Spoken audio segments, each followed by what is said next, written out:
Okay, the 8 steps. I could go through these very slowly, or I could go through them very quickly. I haven't quite figured out. I'll see how this thing goes, but we'll be on time. And if any of you want to follow up, I'm more than delighted. I wrote several articles in CRM magazine on the 8 steps for the metaverse, and I also I'm happy to take a call and just walk through any steps you want. But here we go. We'll start with step number 1, and that's securing an executive sponsor and who has a budget. So that's a very, very important step, and the reason is, you've got to gain that support of one executive that can push all of the BS that comes in the way when a new initiative is launched in a company, so you can at least get some runway to get that particular initiative off the ground. And one important thing is, and I'm sure you feel this yourself with your executives, if you are an executive, there's so much confusion as to what this whole thing is about. The metaverse word in this conference is, I think 40% of the people think it shouldn't even be mentioned. So then, maybe we use virtual world. Maybe some people think that's not what should be mentioned. And then here you are, an executive on a golf course or something, and people saying you got to get into the metaverse, and they're saying, what the hell is that? Right? So you got this whole education process that you really have to help the executive along the way. And important within that is it's not just the internal piece that is going to be participating in your metaverse initiative or strategy, but it's also the external customer. So you have to really think about internal and external. That's the reason Tim and I created that boot camp, and we're not promoting it per se. We just think it's important for executives to think about, first of all, what is the metaverse and where's it headed? Number 2, of the case studies that we have, of the 120 plus case studies, and there's articles and videos, and we update it every single week with new articles and new videos so people come back each week to the Metaverse Resource Center. But within that, we take some case studies that are relevant to that industry, and that's what we present to the executive. So now it's not some theoretical thing. It's not in 10 years. It's right now. This is this company X, Y, and Z in your industry doing that business. So we think that's important. And we close it with what might be considered like a roadmap or a vision as to where they might be headed. So that's the first step. Get the executive and make sure they got a budget. That's very important. Second step. I believe the right way to do customer strategy is to look at what I call burning business issues that are relevant to the company. So I'll give you some examples. And I'm defined it. Burning business issues, those that impact the ability to sell, market, or service your customers. And all executives know this very well. They go home at night. That's the thing that keeps them up. Darn it, I have this COVID-19. I got to get my customers to visit my blueberry fields around the world. I'm the CEO of, a Fall Creek Nursery. I can't get them to travel. How in the heck am I going to sell more? Or, on the marketing side, Schlumberger, the oil field services company, and all these examples are people that I know and companies we work with, so I kind of know them pretty well, who have come to the final realization that while they're the best in the world for horizontal drilling of a well, they're not very good at taking good care of their customers and all the little pieces that you need for oil drilling, like the drill bits and the O-rings, and they never went on to they don't do any digital marketing for this. So there's another example of a burning business issue. And on the service side, if you looked at a company like ExxonMobil, another one of our customers, they have lots of field engineers around the world on the lubrication side of the business, so lubricants, that take a sample of a machine and bring it back to a factory and then deliver it back and tell them what's wrong with how the oil they're using. They spend tens of millions of dollars. And the burning business issue is, if we could cut that in any way, we'd be most interested. Okay, so these are some of the burning business issues. Now, as a strategist, what you want to do is you want to sit back in your head as the executives are laying out these burning business issues, and you start to ask this question. Where, if at all, could some of the virtual world, metaverse, AR, VR, XR, MR, where could some of those take hold? And I'm just going to throw out some, what I consider to be obvious examples on sales, one for sales, one for marketing, one for customer service. There's nothing more than exemplary of what we try to help an executive understand. So the impact on sales, and I just got the updated figures if anybody was in this room with the Salesforce and Unity presentation, but 94% of people prefer to shop in shops that offer augmented reality. 94%, that's like really high. That's up from the figure that's on the screen. 40% would be willing to pay more if they could experience the whole buy relationship through AR. And the figure was a little bit down from Salesforce. 40% would shop more often if at a real retailer if they offered AR. But these are still astounding numbers, and that 70% should be on your mind, of all of us. Sales example. You've seen it before. It's the Warby Parker. Let's go to the... I love this Warby Parker virtual try-on app. This looks so realistic. This is so fun that you can try on the glasses. I feel like they're actually on me now. It's like I actually have them on my face. I'm obsessed. Okay, so that's the sales side. IKEA, Place, it's called Place, their offering. And you've all seen that one way or another. I just got the figure. They've got an 11-time increase in sales for that investment. It's been a tremendously successful business investment for them. And so that's just an example of how powerful this can be. On the marketing side, I'm going to play a tape that you probably may or may not have seen. This is Lockheed Martin. This is Shelley Peterson, who's the chief principal investigator. Think of that for a title. For mixed reality inside Lockheed. And they are marketing their technologies for the Orion space station, or Orion space mission, if you want to call it that. Listen to what she says about how she uses mixed reality. So imagine, you're crawling inside a spacecraft and you're trying to do the work. The last thing you need is to have to carry paper or tablets or laptops into the environment. Being able to have data readily available without having to hold on to anything is significant. I'm Shelley Peterson. My role is Principal Investigator for Augmented and Mixed Reality at Lockheed Martin. We work with Orion, which is NASA's spacecraft that will take astronauts out to the moon and even into deeper space, such as Mars. On the Orion spacecraft, there's 57,000 fasteners. And normally the technicians would have to measure to know where to place those fasteners. With mixed reality, they put on the device, they see the digital version of the fastener hovering over the surface, they know exactly where to place it. When we do this, we save about 90% of the touch labor. We take an 8-hour activity of marking locations, and they finish it in 45 minutes. Or an 8-shift activity they can complete in 6 hours. It also reduces the potential for errors because the instruction is just so clear when they see it overlaid on the structure in front of them. Over the last 2+ years that we've used the HoloLens on the shop floor, we haven't had one error, and that's significant. It's just pretty powerful. It takes what we think of as a laptop or computing to the next level. Feels like magic. So just imagine them presenting to NASA and other such places, and the ability to use these technologies as a part of how they build and do their business. On the customer service side, these figures are even a bit low now, but they're close enough. The bottom line is the decrease in using some of the remote assist and other technologies to drive down technician dispatch, or the amount of time a technician has to go out or how often they have to go out, or the 20% increase in first call resolution in a contact center. These are very meaningful statistics to anybody that works in either of those fields. And to kind of reinforce that, I've got the Microsoft example of how they're using augmented reality in their field service efforts. This is a new vision for work. Now employees can work smarter and bring in the people they need with just a tap. They can troubleshoot, repair, and perform with confidence and speed. They can move freely, pull critical information into view, and stay focused on the task. Their hands free to do the work. This is collaborative problem solving at full speed.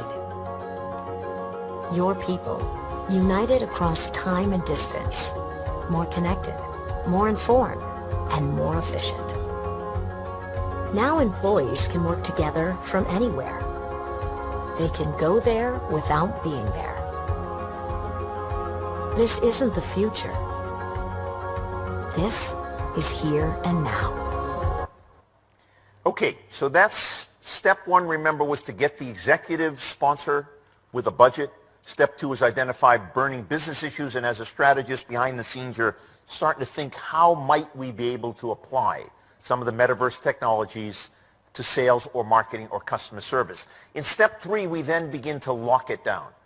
So now we're saying, to an executive, let's just say it's the senior vice president of sales, they really say, I'd like to be first out of the gates. I'm the pioneer. I'm the one that wants to raise the bar. So now we got to dig just one layer lower and say, okay, let's look at the sales process. Let's look at how you do your business, and let's look at where we can drive efficiency using the technology within the process. And I give it, a couple of examples on the screen, but that's the key thing. In step 3, we're locking down which processes, whether it's sales or marketing or customer or field service, we're going to work with, and then really begin to take it down one layer and look at what technologies are available to make that happen.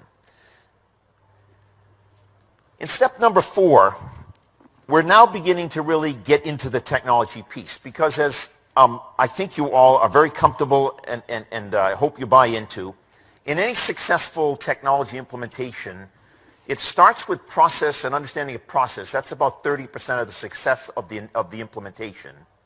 50% is the people side, and if you add 50 and 30, 80% has to deal with people and process. And if you don't get that right, it doesn't make a darn bit of difference how good the technology is. You won't get the initiative successfully implemented.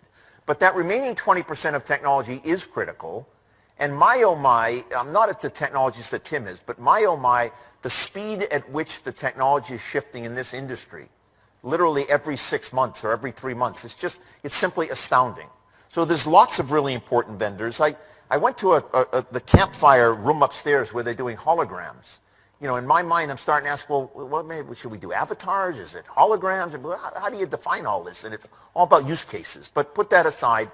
You also have to really consider both today's vendors, but also emerging vendors. There's so many of them, and they're so very good at many of them. Who's going to get the VC backed, and who's going to break through, et cetera.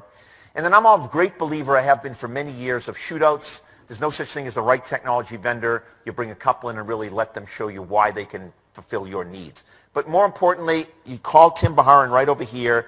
He does this for a living. If you haven't read his columns in Forbes.com and all his radio and TV and all that stuff, he's the man that knows all these technologies, and I really strongly recommend you go to an expert like Tim. Okay, step 5. We now are ready to move into the people component, because we've got our executive sponsor on board with a budget. We've thought through the key burning issues. We've locked in on the processes. We've understood, the importance of technology. Now we're ready to talk about the people issues. And here, that's that 50%, and I can't overemphasize how important it is to have 3 components of an effective change management program. And again, because it involves both internal and external, you have to think about both sides of the fence, if you will. One is this effective training. So process and technology training. What may be intuitive to you and me may not be intuitive to others. You have to have very clear internal and external communication. What are we doing? Why are we doing it? When are we doing it? And so forth, so that everybody's clear, and you can repeat it 10 times, and as you get quick wins, you promote the quick wins in your communication. And lastly, you have to have some sort of a robust rewards or incentive program that allows people to be willing to step out of their comfort zone and try to make that happen. Okay, those are the components, the people, process, technology, burning business issues, executive sponsor, that come down to step number 6. And that's when you're going to now begin to create your metaverse strategy. I remind you a couple of things. One, it's going to leverage all of the above steps. So I don't believe you can just create the strategy. You've got to have the input, the data, to make it happen. 2, when you talk about strategy for customers, there's really 3 buckets that we typically look at. One is, are we trying to acquire customers? Secondly, we are trying to grow to retain customers. And thirdly, are we trying to grow customers? And there's some different tools and different approaches we use depending upon what you're trying to do. Put that as just a bookmark as to how the right way to bring about customer strategy. But here's what I think that we really want to do inside the strategy. There's 3 components. How will you integrate this technology, the metaverse or virtual world technology, into your products and services? That should be stated as clearly as possible in the metaverse strategy, and it comes right out of the steps that I talked about earlier. Very, very important. Which customer segments are you going after? There was a couple of presentations I attended where I thought people were very good and said, you really have to put yourself in the shoes of the buyer that's going to use the Metaverse technology and really understand their psyche and what turns them on and what turns them off. And you really have to begin to understand that segment. It's not something that will automatically happen. So that's another critical component I'd like to see in a strategy, which segments over which time frame with which technology going after which process. And then lastly, it should contain some sort of a timeline. You know, we're going to do this in this period of time. This happened yesterday, fellas. But that's okay. I'll continue without it. You can work on that. I'll continue with that. So that's the strategy we're going to look at, as I said, how you'll integrate the technology into products and services. Oh, thank you. That's very good. I think we're on step number 6. There we go. Which customer segments you're going to target, very important, and then the timeline. The one thing I did say on the bottom in red is, going back to what I talked about, you know, you're looking at matching technology to a segment that will allow you to really either achieve that acquisition, growth, or retention or growth. And I think that's what I'm looking for in a good strategy, and that's what we try to do. Okay, step 7, you're kind of on the home stretch.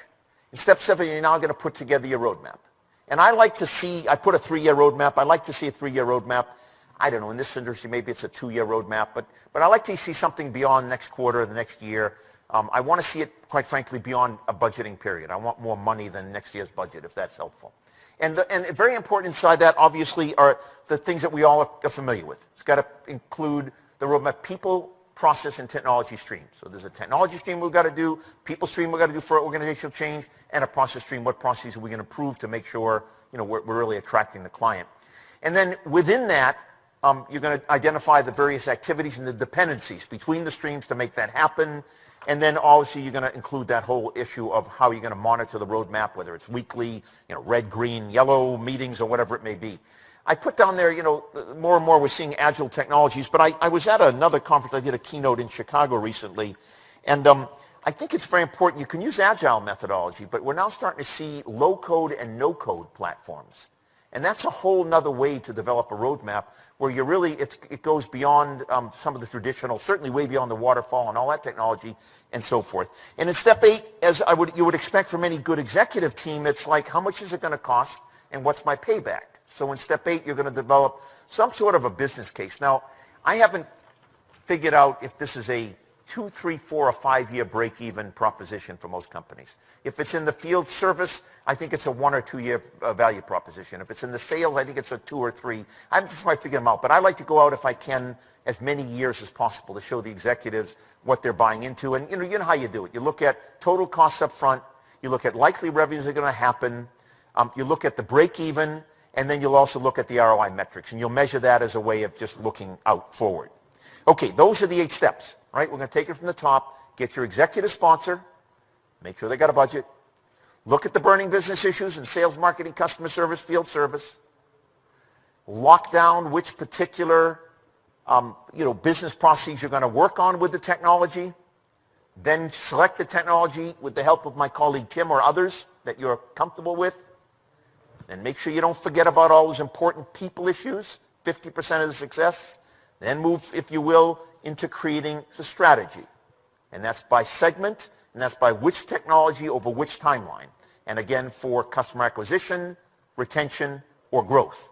Make sure you have a good roadmap, Metaverse roadmap, and make sure you have a justification. On the justification, by the way, you can be very formal. It could be a real hardcore business case. It can also be a business plan. It depends on the culture of your organization.